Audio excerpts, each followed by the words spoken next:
Halo semuanya, kembali lagi bersama saya Chandrica dan pada kesempatan kali ini saya akan menjelaskan terkait penugasan terakhir dari kelas KMMI Rintisan Bisnis Digital, yaitu summary atau recap dari apa aja sih yang saya sudah pelajari selama mengikuti short course kurang lebih 2 bulan terakhir.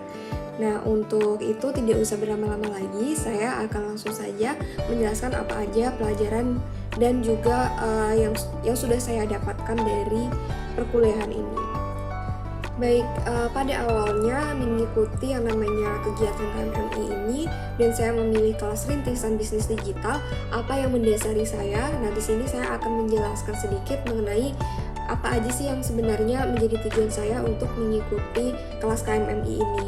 Seperti yang sudah saya isi di formulir evaluasi, jadi saya memiliki keinginan untuk mempelajari bagaimana sih sebuah rintisan bisnis atau startup itu bermunculan gitu, bagaimana sistematikanya, dan saya ingin mempelajari secara sistematis mulai dari planning hingga pitching kepada investor dan juga saat merunning si startupnya ini. Dan yang kedua, bagaimana caranya saya mempelajari ini.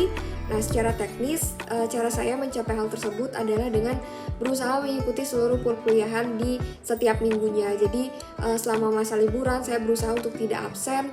Begitu pula pada saat udah mulai perkuliahan yang di ITS, perkuliahan yang umum, itu saya juga berusaha untuk menyisihkan waktu untuk hari Sabtu mempelajari kegiatan dari rintisan bisnis digital ini. Nah, saya juga berupaya untuk selalu hadir dan aktif di dalam kelas. Jadi saya ada hal yang saya ingin tanyakan, saya berusaha tanyakan. Ada hal yang mungkin saya bisa jawab, itu akan saya usahakan menjawabnya seperti itu. Dan jika ada kesempatan untuk presentasi, saya juga berusaha untuk mengambil kesempatan. Jadi tujuan saya itu tidak hanya untuk mendapatkan nilai atau menambah poin aja, tapi saya juga ingin mengambil ilmu-ilmu yang saya dapatkan. Dan saya juga melakukan pembelajaran mandiri melalui course RBD karena menurut saya penugasan di course RBD ini cukup unik karena kita bisa mengerjakan yaitu anytime and anywhere. Jadi cukup fleksibel untuk mempelajari course-course yang sudah disediakan dan juga seri-seri yang di dalam game RBD ini seperti itu. Dan yang paling penting lagi dan menurut saya unik, di sini kita dituntut untuk menonton drakor. Jadi di sini ada juga unsur-unsur hiburannya, tapi kita juga tetap belajar. Jadi melalui drakor startup ini saya banyak belajar juga terkait bagaimana sih cara menjalankan bisnis yang baik gitu.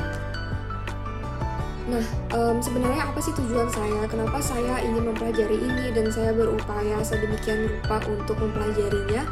Jadi di sini ada alasan kenapa saya ingin mempelajari rintisan bisnis digital ini. Jadi saya merasa harus mempelajari ini karena saya menyadari bahwa sebagai mahasiswa bisnis, karena saya adalah jurusan manajemen bisnis, saya juga harus bisa beradaptasi dengan kemajuan teknologi.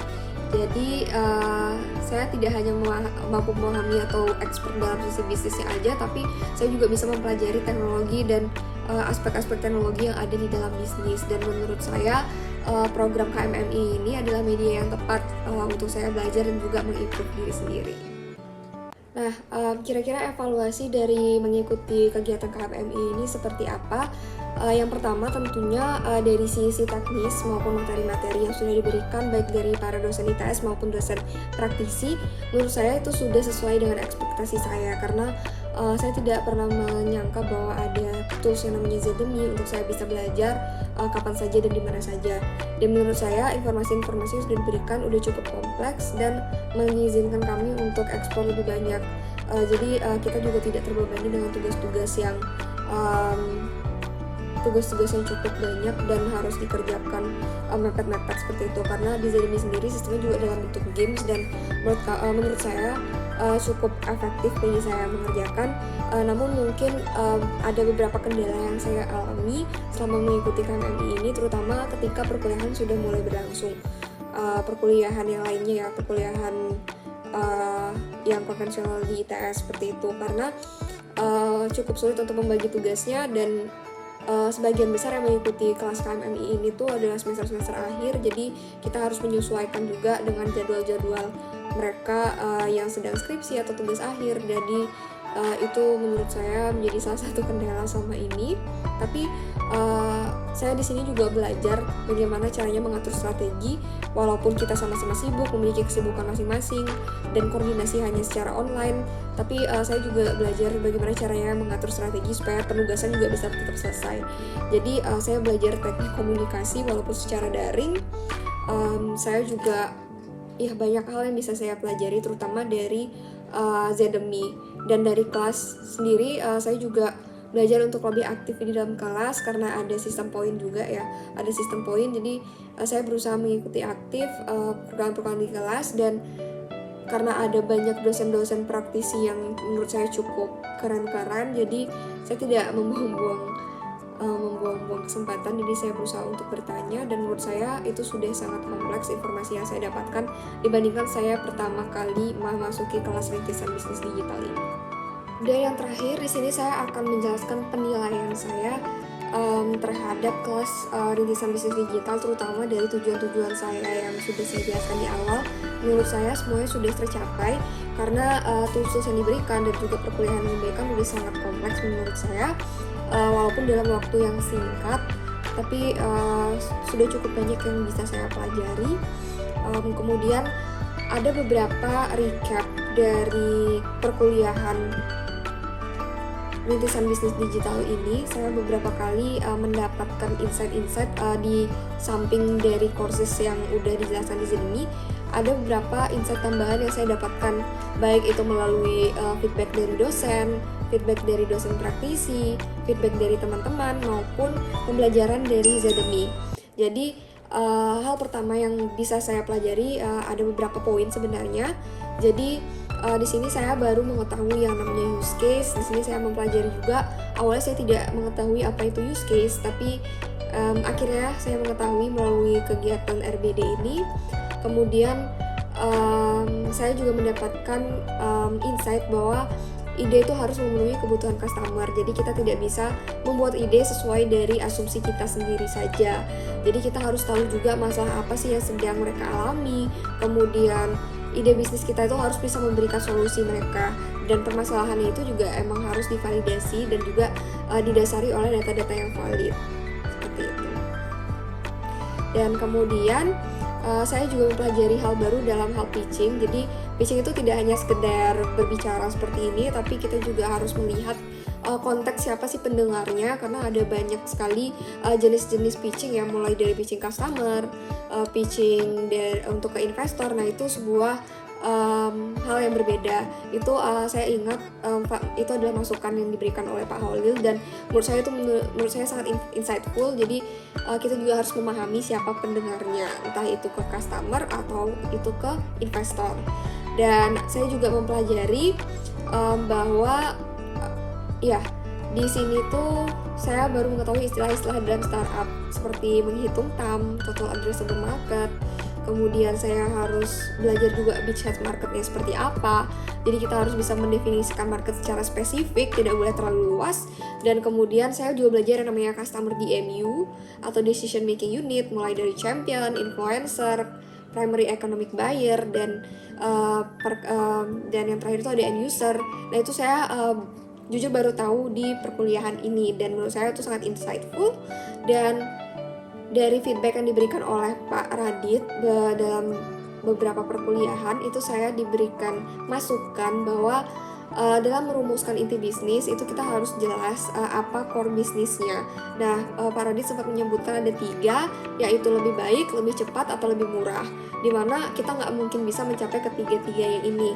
Nah, kita juga harus bisa memilih setidaknya 2, apakah kita lebih baik, lebih cepat, atau lebih murah, seperti itu. Jadi itu juga harus diperhatikan. Menurut saya itu sangat insightful juga terkait ini, karena kebanyakan orang itu menganggap bahwa value yang ditawarkan itu hanya sebatas lebih murah, tapi ternyata value itu tidak hanya melulu lebih murah, tapi bisa juga lebih cepat ataupun lebih baik daripada kompetitor. Nah, berbicara soal kompetitor, saya juga mendapatkan insight dari Bapak Robi yang sempat mengajar dari Logisly, itu mengenai kompetitor. Jadi jangan bersenang terlebih dahulu ketika kita sudah merasa bahwa kita tidak memiliki kompetitor, karena jika kita tidak memiliki kompetitor, itu artinya ada dua kemungkinan. Yang pertama itu adalah bisnis kita itu memang menjanjikan atau menjadi pioner atau menjadi yang paling pertama, atau yang kedua memang tidak ada marketnya, jadi tidak ada orang yang mau untuk terjun ke bidang tersebut. Nah, itu juga harus diperhatikan dalam menganalisa kompetitor, karena itu juga cukup riskan kalau kita memaksakan untuk memasuki pasar tersebut ternyata memang tidak ada marketnya dan ternyata bisnis itu menjadi tidak berhasil, startupnya tidak berhasil, seperti itu. Nah, yang paling penting juga saya mengetahui bagaimana itu user persona. Di sini saya mempelajari bahwa mencari data itu tidak hanya data sekunder yang ada di internet, tapi kita juga harus validasi langsung ke customer-nya. Kita juga harus mengetahui bagaimana behavior-nya, bagaimana perilakunya dia sehari-hari, apa ketakutan terbesarnya, itu memang harus kita gali secara mendalam. Dan saya baru mengetahui ini di kelas rintisan bisnis digital, dan menurut saya ini cukup efektif bagi saya karena ada banyak istilah baru yang bisa saya dapatkan dalam waktu yang cukup singkat. Dan yang terakhir, ini masalah keuangan. Jujur saya tidak terlalu mengetahui awalnya terkait masalah keuangan di selama saya di jurusan bisnis itu. Saya hanya mengetahui cash flow, proyeksi keuangan ke depan. Saya tidak mengetahui istilah-istilah lifetime value, saya tidak tahu istilah COCA atau cost of customer acquisition. Jadi menurut saya rintisan bisnis digital ini mengajarkan saya mengenai hal-hal tersebut. Di sini saya mempelajari bagaimana itu LTV, bagaimana itu COCA, bagaimana cara menghitung NPV atau net present value, melihat suku bunga yang ada di Indonesia saat ini, dan ternyata menurut saya itu sangat penting dan saya mendapatkan di sini juga. Dan yang terakhir, saya mengetahui model bisnis itu seperti apa. Jadi ada banyak ya, mulai dari freemium, ada subscription, dan lain-lainnya. Itu saya juga baru mengetahui istilah-istilah itu di kelas rintisan bisnis digital ini. Baik, sekian dari recap saya yang sudah saya jelaskan. Ada banyak sekali yang bisa saya recap di sini, tapi emang ini saya ringkas karena akan memakan banyak waktu. Tapi menurut saya secara keseluruhan kegiatan rintisan bisnis digital ini sangat membantu saya untuk mengetahui bagaimana sih caranya menjalankan bisnis, terutama bisnis digital atau startup yang baik dan juga yang benar. Di sini saya mempelajari step by stepnya mulai dari awal sampai akhir, dan menurut saya ini cukup insightful dan sesuai dengan ekspektasi saya di awal, seperti itu. Saya berharap kelas ini juga bisa dibuka lagi ke depannya untuk teman-teman yang ingin belajar, karena menurut saya sangat bermanfaat. Mungkin kesan saya yang terakhir itu adalah terima kasih pada teman-teman semua karena saya mendapatkan banyak pengalaman di sini, teman-teman kelompok, Bapak Ibu dosen, dan mungkin akhir kata saya ucapkan sampai jumpa lagi. Terima kasih, dan untuk teman-teman semua semoga bisnisnya bisa berjalan dengan lancar setelah mengikuti kegiatan LBD ini, menjadi tumbuh semangatnya untuk membuat bisnis digital di kemudian hari. Terima kasih, saya Chandrica pamit undur diri dan sampai jumpa di lain hari. Terima kasih semua.